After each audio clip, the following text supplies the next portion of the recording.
आणि 1 वर्षाची वॉरंटी याला सगळ्या इलेक्ट्रॉनिक पार्ट्सला. त्याच्यामध्ये फक्त हा फॉगर इन्क्लुडिंग नाही, म्हणजे फॉगरला वॉरंटी नाही, पण एक फॉगर तुम्हाला याच्यात आपण एक्स्ट्रा देतोय. आधी देत नव्हतो, पण आता तेही आपण ॲडिशनल केलेलं आहे.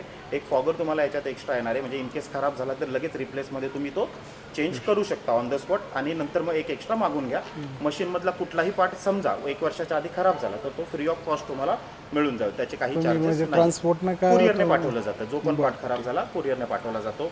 गरज पडल्यास कॉल, व्हिडिओ कॉलवरती तुम्हाला ते समजवलं जातं. ठीक आहे. आणि अजून एक प्रश्न असा होता, आपण समजा 21 दिवसानंतर हे अंडे निघाले तर ते दुसरी बॅच लगेच लावू शकतो का? लगेच तुम्ही आज समजा तुमची पूर्ण बॅच कंप्लीट झाली, तुम्ही दुसऱ्या दिवशी मशीन स्वच्छ करा, लगेच मशीन लावा, काहीच अडचण नाही. कंटिन्यू पण करू शकता. समजा एका वेळेस स्प्रे वगैरे मध्ये काही करायला लागतो का? हा, आपण जे बॅक्टेरियासाठी जे करतो, जसं आता तुम्ही पोल्ट्री केले, बॅक्टेरिया फ्री करण्यासाठी आपण जे जे करतो सेम याच्यात करू शकता.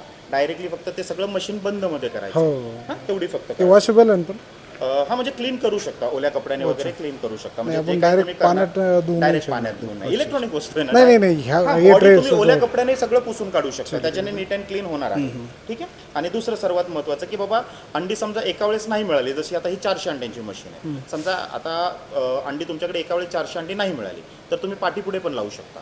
जसं आता समजा तुमच्याकडे 250 अंडी आहेत, तर एका ट्रेला 80 अंडी बसत आहेत, तर 3 ट्रेला जवळजवळ 240 अंडी तुमची बसली.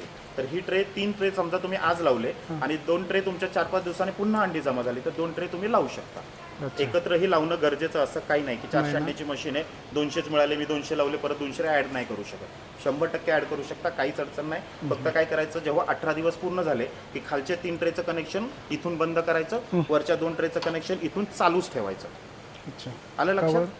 कारण की 18 दिवसानंतर 19 दिवशी पिल्लं निघतात तेव्हा आपण टर्निंग बंद करतो. मग हे शेवटचे 3 ट्रेचं तुम्हाला टर्निंग बंद करायचं, कारण की त्यांचे दिवस पूर्ण झाले.